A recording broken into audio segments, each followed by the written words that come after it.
پریشان کاروبار آشنائی،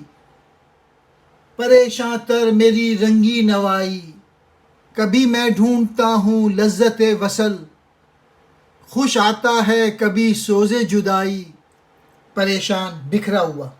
کاروبار آشنائی عشق و محبت کا معاملہ، پریشان تر زیادہ بکھرا ہوا، رنگی نوائی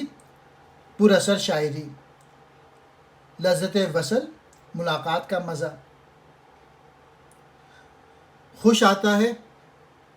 اچھا لگتا ہے، سوز جدائی بچھڑنے کی طرف۔ عشق کا کاروبار ہمیشہ پریشان رہا، میرے رنگین نغمے میری شاعری اس سے بھی زیادہ پریشان ہے، جس کا اندازہ اس سے لگایا جا سکتا ہے کہ کبھی تو میں محبوب کے وصال کی لذت حاصل کرنے میں مگن ہو جاتا ہوں اور کبھی جدائی کی جلن مجھے اچھی لگنے لگتی ہے۔ اس رباعی میں علامہ اقبال عاشقی کے حوالے سے اپنی ذاتی کیفیات کا اظہار کرتے ہیں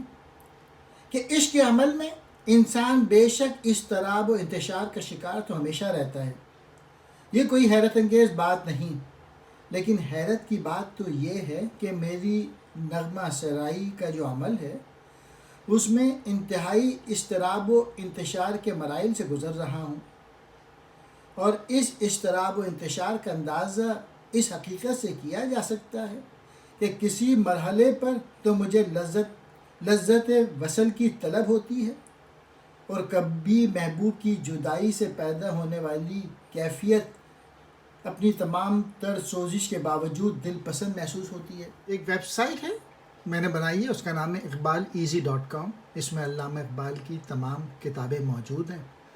آپ یوٹیوب کے لنک پہ کلک کیجیے گا، آپ کو ایکسپلینیشن مل جائے گی۔ شکریہ۔